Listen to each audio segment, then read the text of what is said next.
Are you curious about the special ecosystems that make Volusia County so unique and beautiful? Hello and welcome to Volusia Magazine. I'm Amber Patterson. Today on the show, we'll take a look at Volusia County Environmental Management Division's free eco tours that are designed to acquaint residents with the county's conservation lands. Then reporter Joanne Magley brings us a look at one of the fastest growing companies in Florida. Health reporter Stephanie Strong brings us a story about the best summer ever, the summer camp program offered at the YMCA. And finally, we'll head into the studio to join Community Information Director Dave Byron and his guest Joe Nolin for an in-depth interview regarding Volusia County's artificial reef program, particularly inshore reefs. Those segments, news, and more coming right up on Volusia Magazine. Stay tuned.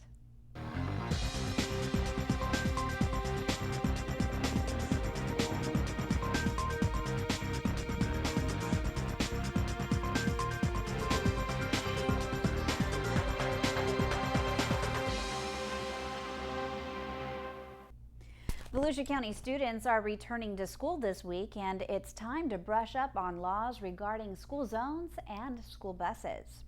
Volusia County has more than 70 public schools. Motorists should be prepared to slow down at school zones and watch for crossing guards and unpredictable children. When children or crossing guards are in a crosswalk, drivers must yield or stop at the marked stop line without stopping in the crosswalk. It is the driver's responsibility to avoid colliding with pedestrians.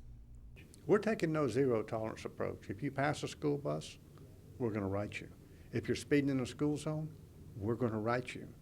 You're anywhere where it's going to be dangerous for these students, be prepared to pay the price.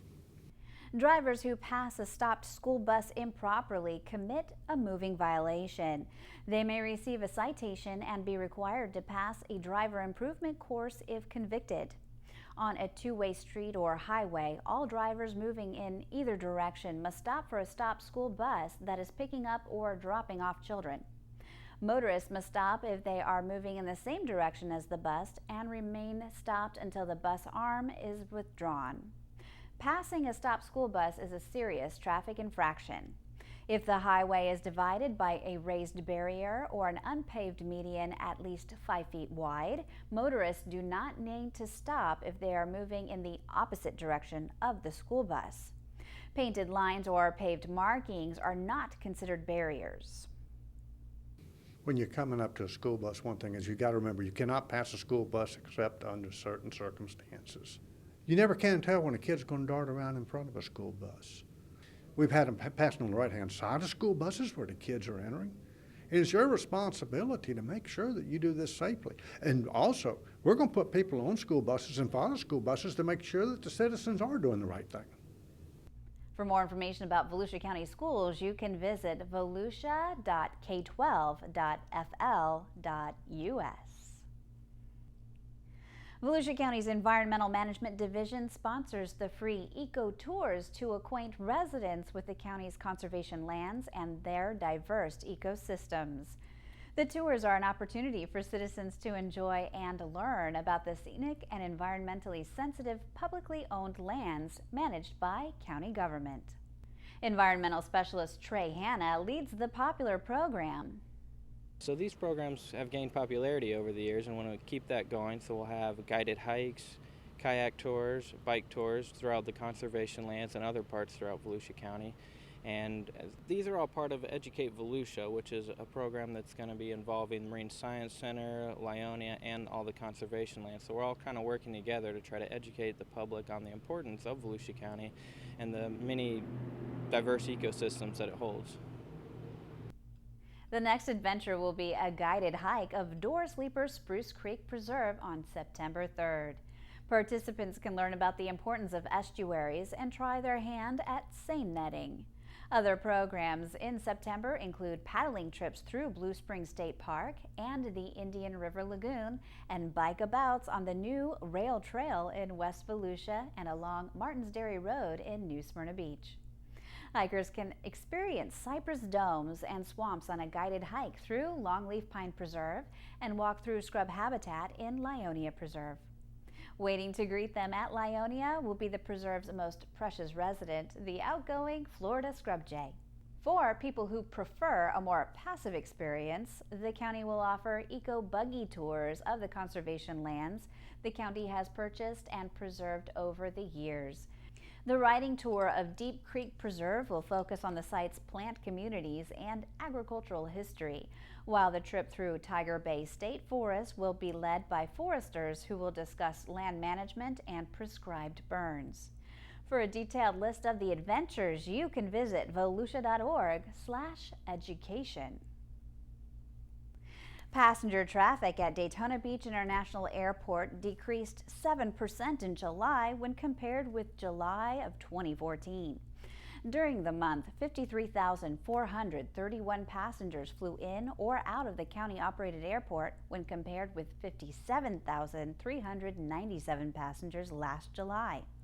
For the 12 months ending July 31st, total passenger traffic at Daytona Beach International Airport remains up slightly year over year, from 627,788 passengers last year to 629,326 passengers this year. The main driver of that decline was the fact that we didn't get as many seats from Delta Airlines and U.S. Airways. We were down actually about 6% in our seats, but the load factors were way up. Delta was at 96% and U.S. Airways was at 93%. So we think that, the situation is really steady. It's really about as much traffic as we had this time last year for the last 12 months. So we think that's going to continue for the rest of the year. We, of course, have JetBlue Airways coming in on January the 7th, 2016. We think that's going to improve the picture. We're also going to be talking to Delta further about these seats, because we do need more seats in this market. There's a lot of demand here, and we just don't have enough seats. Despite the dip in passenger traffic in July, Steve Cook said the big picture is very positive at DBIA. He pointed out the overall air service trends remain positive for the airport. Traffic has increased year over year. The aircraft seats are filling up well above national average. Airline revenues are strong in Daytona Beach, and capacity is expected to increase significantly in 2016 with the merger of American U.S. Airways complete and with the addition of JetBlue service in January. This is sea turtle nesting season. Sea turtles typically use the beach at night, so never shine lights on sea turtles' nests, hatchlings, or adult turtles. Ensure lights are not visible from the beach. While enjoying your night walk, use a red LED bulb or a red filtered light. Bright artificial lights can deter turtles from nesting or lead them away from the water. The beach belongs to everyone, including our sea turtles. Thank you for making it a safer place for everyone to enjoy. A local businessman who became an entrepreneur as a teenager is now leading one of the fastest growing companies in Florida. Joanne Magley has more on synergy billing in today's Business Beat.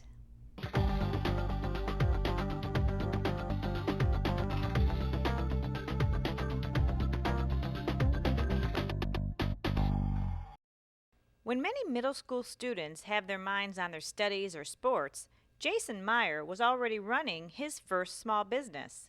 Meyer, now many years past his middle school days, is the CEO of Synergy Billing in Daytona Beach. And when I was in middle school, I used to work on computers for teachers and for friends and family. And it got to the point where I was being called out of class to come fix computers. And then that transitioned from me just being called out of class to going to people's homes after school. And somebody once paid me $20 to fix their computer. And it was like a light bulb went off, and I realized, hey, I could make money fixing computers. Meyer started his first computer business working weekends at the Daytona Beach Flea Market. The flea market introduced him to business people who needed computer networking services. That transitioned into creating software, which in turn transitioned into a billing and revenue cycle management service for physicians called WorkSmart MD. From that business, Meyer developed Synergy Billing. I started Synergy Billing to service a special type of healthcare organization called Federally Qualified Health Centers. And so these organizations, there's about 1,500 of them across the country. It's a program that's been around for about 50 years. And what my company does for these health centers is we help them to maximize their revenue. And we do that through a combination of technology and business process improvement. Since founding Synergy Billing in 2006, The company has grown from a 3-person operation to 86, more than double what it employed a year ago. Revenues have grown more than 400% over the past 3 years, and Myers said he expects his company's workforce to exceed 100 by the end of 2015. So how does a young entrepreneur without a formalized business education become so successful in business? I've always been very curious. I've got a curious mind. So when I become interested in something, I really research it and learn everything I can about it. And that's how it was with computers. The way I learned about computers was actually breaking them and building them and putting them back together. So most everything I've learned has been what they call it autodidactic, where you have an interest and you learn it on your own. And it's been a lot of times through trial and error. Inc. magazine named Synergy Billing as one of the 5,000 fastest growing private companies in the United States at number 1,071. Synergy Billing also is a finalist for Grow Florida's 2015 Florida Companies to Watch list, which recognizes high-performing second-stage Florida private companies with between 6 and 150 full-time employees and $750,000 to $100 million in annual revenue or working capital from investors or grants. So what is it that makes Synergy Billing so successful? I think that the people has really been the difference. And instead of the focus being on trying to find people with the right technical skills, we've been focused on finding the right people and building their skill sets. We actively focus on the culture. Culture doesn't just happen by accident. We are very focused on trying to build the very best workplace environment. So the way that you do that, and it's a very simple philosophy, if we take care of the people that serve our customers, they'll take care of our customers. We have a great benefit program. We also pay 120% of what the average wage is for our industry. And then we've created some really attractive incentive programs. And while many of Myers' business-minded friends moved to bigger cities, he was committed to growing his business in his hometown. And in some cases it's been challenging. We've had to think outside the box for ways to develop new employees and to recruit. We've had to expand the net a little bit. But it's just a great place to live and a great place to raise a family. I've got 4 boys, so I love being in this area. And it's home. So I think it's much more, to me, a bigger accomplishment to turn something great and build it here in my hometown versus moving to another outside area where there might be plenty of other opportunities, but this is home. For the Business Beat, I'm Joanne Magley. Health reporter Stephanie Strong brings us a story about the best summer ever, the summer camp program held by the YMCA.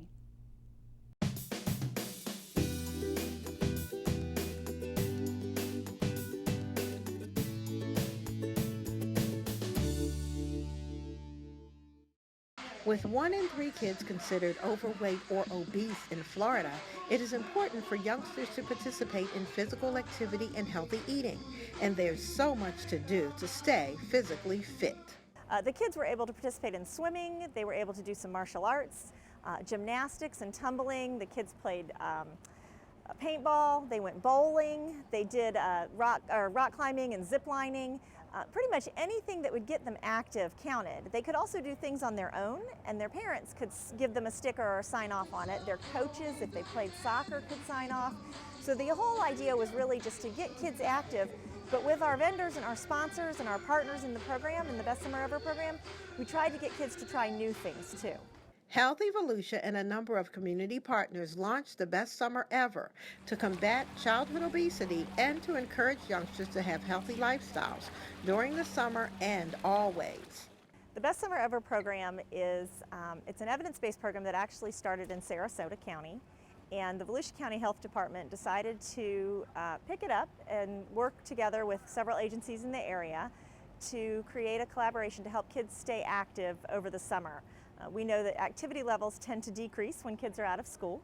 So the idea was to create a program that ran from June through August that helps kids try new things and figure out a love for being active. The program uses scorecards that encourage youth to seek out opportunities in Volusia County for fun and physical activity. The Best Summer Ever finale is the culmination of all the weeks of work the kids have done. The children were rewarded, if you will. Each time they did physical activity, they got a sticker that they placed on a scorecard, and then those scorecards get turned in at a midpoint event and then at the end event.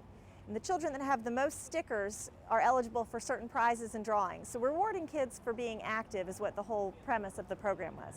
We were here for the Active Kids Day, and so we signed up, and then just to keep Samantha and our son a little busier in the summer, and we're new to the area, so it also tells you about some more activities around the area. I went swimming a lot, and I played with my friends a lot. And you're surfing. And I did surfing. What camps did you go to? And I went to basketball camp and surfing camp. The No Cost program is sponsored by Florida Hospital East Florida Region, Molina Healthcare, Xplex Paintball, Zoom Air Adventure Park, and YouthTennis.com. Supporting program partners are Healthy Volusia, Bethune-Cookman University, Volusia County Government, the Volusia Flagler Family YMCA, Boys and Girls Clubs of Volusia Flagler Counties, One Voice for Volusia, Daytona Lagoon, and the Florida Department of Health in Volusia County. For Volusia Magazine, I'm Stephanie Strong, Public Information Officer for the Florida Department of Health in Volusia County. For more information about this and any other health-related issues, you can log on to volusiahealth.com. Time now to join Community Information Director Dave Byron and his guest Joe Nolin for a chat about Volusia County's Artificial Reef Program, particularly inshore reefs. Thanks, Amber, and hi, everyone. You know, sport and commercial fishing are significant components of Volusia County's recreational and economic makeup. As such, the Volusia County Council has made a major commitment to the continued growth of the county's offshore artificial reef program. And the newest reefs are very close to the shoreline, which opens them up to smaller watercraft. Today, we'll get an update on the county's very successful reef program. With us in the studio today for an update is Joe Nolin of the county's Coastal Division. Joe's been very instrumental in the development of the county's artificial reef program. Joe, how you doing today? Real well, Dave. Good to be here. Hey, this really is a success story for the county. You've been at this for quite some time, but just a few years ago, under Mr. Deneen's leadership, the county council made a commitment to really get serious about adding a number of artificial reefs. Where do we stand right now? What's the latest, Joe? Well, in 2010, under a leadership initiative of the council and the manager, the council directed us to double the number of artificial reefs offshore. You know, in support of the marine industry and the boating and fishing industry and charter industry that you pointed out is so important to our coastal economy. And at that time, we had about 50 artificial reefs. Well, by 2014, we had doubled that to about 100 artificial reefs offshore Volusia County, which is terrific. It really serves the boating and marine industry incredibly. And you actually have taken old ships and deposited ships as well. We do. We've got about a dozen ships and barges, large steel ships and barges, and we're careful about how much we'll invest in these. We always look for a good deal. It takes a lot of money to clean them to the Coast Guard ocean disposal standards, and it has to be safely presented, and you can't just leave a lot of stuff on the deck and that sort of thing. You have to be very careful and thoughtful about how you deploy a large steel ship, but they make terrific diving sites, and all of our local charter guys, our dive guys, go out to these sites and these shipwrecks on a routine basis throughout the summer. It really is injects an addition to the marine economy locally. And we probably should point out that you just can't willy-nilly deposit this material off the coast of Volusia County. You have permits and so forth that you have to obtain through, I guess, the state and federal government. Exactly. It's highly controlled, right? It took us about 2.5, almost 3 years to secure our recent nearshore artificial reef construction sites. And we did a lot of side scan sonar. We did diver recon on the seafloor to make sure there was no historic or living resources, natural resources already there, so that we're not putting material over something that was already naturally functioning. And we're highly controlled in the way we deploy it. Our barge is double anchored and pinned down exactly on the numbers and the coordinates within the reef construction area, and we're very careful about that. With a lot of input from our state partners at the Florida Fish and Wildlife Commission and the federal government through the U.S. Army Corps of Engineers.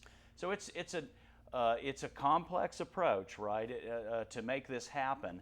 and it's no easy task, but the benefits are incredible. Well, and with today's technology, Joe, with all the navigational equipment that people have, now with GPS, you can go exactly to those locations and drop your fishing line down or dive over, and you know exactly where you are. And of course, the charter industry is well attuned to where these reefs are. Right, and our reef system is for the most part within a very easy reach of the coast, right, from Ponce de Leon Inlet, 5 to 15 miles, which is a shorter run than most of the natural ledges out 22 and beyond, 22 miles and beyond offshore, which is a little bit more safety involved.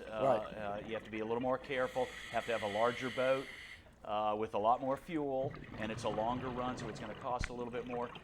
So our artificial reef system has really created an incredible number of fishing and diving opportunities closer in. For instance, the charter guys now do a lot of half-day trips. Right. They can do a trip from 7 a.m. to 12 p.m. In the morning, a half-day charter trip, and catch some quality reef fish, whether it's red snapper or kingfish or cobia or black sea bass or triggerfish or sheepshead or flounder. And then they can come in and run another afternoon half-day trip in the summer and catch the same species with another party and make a little extra money. So it's been a good for that charter industry as well. Well, you mentioned close. Well, now we're talking really close, because of the latest development with the county's reef program is the inshore reefs. And a lot of people didn't think it could be done. You've done it.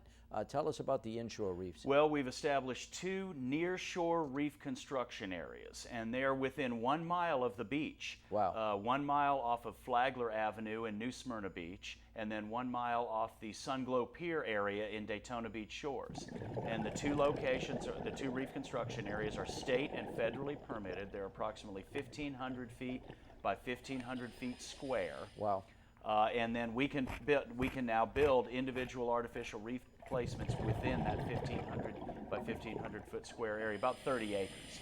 And we made deployments this summer, first ever in Northeast Florida, first ever near artificial reefs this close to the shoreline that I'm aware of, from Cape Canaveral all the way to Cape Hatteras. Wow. So this is a very unique project and a real important leadership initiative of the council and the manager. It was really a I mean, Joe, if you're a kayaker, or even if you have a very small boat, these reefs are less than a mile off the coast, very accessible.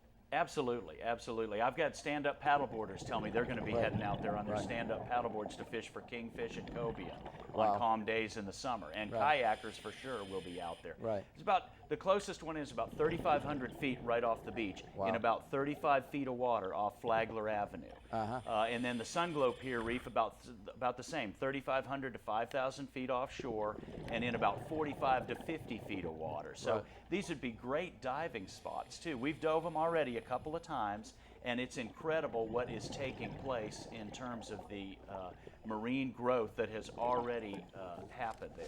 It's within a matter of a very short period of time, when you deposit this material on the ocean floor, that it begins to flourish and create this habitat. Really, within hours, you'll get bait fish attracted to it. Right. Yeah. Well, our near shore, the continental shelf offshore Volusia County is a vast desert, if you will. It doesn't mean it's a lifeless desert, but it's a broad area of barren sand, right? With not a lot of natural reef or natural ledge structure. Interesting. So when you build some, the animals, the marine reef species, just immediately begin to colonize that, because it's a unique area on the seafloor that they can find food and good homes and hiding places in and that sort of thing. Joe, what about the concern about shrimpers or other boats that may not be aware that these reefs are there, or that sort of thing? How do we get around that? Well, we publish all the information on the internet immediately, the locations of the reef areas, and our permit had certain conditions about water column clearance that we have to maintain. Now we're inside 1 mile, which within 1 mile it's not legal to commercially trawl for shrimp under power. So it's really it's useless to trawl within 1 mile. And we were aware of that. We also connected with the local shrimpers the local commercial shrimping industry, to make sure we weren't doing anything untoward in regards to their operations, and they were completely fine with it. In fact, they even provide us advice on good locations and what the bottom type is in these areas. So, I mean, I've heard some talk about the fact that you may buoy these reefs. We'd like to. We're in the process of securing federal and state permits for corner buoys at the two sites, large steel ball corner buoys that would be moored to some large concrete pieces on the bottom, large anchors. And then we have talked about or discussed putting individual mooring buoys on the reef placements. So it'd be just like the Florida Keys, where they have an incredible mooring buoy system in the Florida Keys on their reefs on the Keys Reef Tract, and they're very convenient. A small boat angler, even a 15 to 17 foot flats boat or bay boat could go out there safely with their family at low cost, or very close to the inlet, just like within 10 minutes of the inlet for the Flagler Reef and about 15 minutes of the inlet for the Sunglow Reef, and come up to the mooring buoy and simply hook it on their bow. They wouldn't even have to anchor, and they could enjoy a deep sea fishing experience, or diving, or even snorkeling on good weather days with good visibility. What's the future plan? Well, the future is to just make it better, and then do a lot of monitoring. We want to do some monitoring and do some marketing and education on these reefs. And Jeff's got some great footage here of what's been taking place just in the last few weeks since we put these in the water. It has been incredible, the growth. I mean, we can't believe the growth. We dove them this past weekend, and the reef that we were on had been in the water just 3 weeks, and it was almost 100% covered in little baby barnacles and some marine algae and actually invertebrate bryozoan growth. And it's just a testament to the richness of our nearshore coastal waters. And all funded by the county's Port Authority program? Correct, by the Inlet and Port District on the eastern half of Volusia County. So now that we've got everyone's interest up, Joe, if they want more information, they want to know where the reefs are, how do people get more information? Well, go to volusia.org/coastal artificial reef program, and there's an interactive map that has the coordinates of every reef location we've got offshore, as well as some background information and even some photos for some of them. And VolusiaReefs.org is another website that's managed by our volunteer reef research dive team, and they provide up-to-date information as well. Well, Joe, I want to thank you for sharing the information with us. I mean, this is a tremendous success story for the county, and of course the county's tourism authorities are excited about these because it's just another tool in their toolkit to attract people to Volusia County. So great job out there. Thank you, Dave. Absolutely. Our guest today, Joe Nolin from the county's Coastal Division. And with that, Amber, we'll go back to you. Thanks, Dave, and thank you for watching Volusia Magazine. If you have any questions about the show, you can always feel free to give us a call at any of the numbers you see listed here, or you can log on to volusia.org and click on the News tab at the top of the screen to find us. Incidentally, you can find the County Council's meeting calendar there too. In fact, you can use volusia.org to find out about meeting dates, workshops, topics of interest, activities, and how you can become involved. And we hope you won't forget to listen to Volusia Today. That's Volusia County Government's weekly public radio broadcast. Volusia Today airs every Tuesday, Wednesday, and Sunday mornings on the local radio stations you see on your screen. For Volusia Magazine, I'm Amber Patterson. Have a wonderful evening.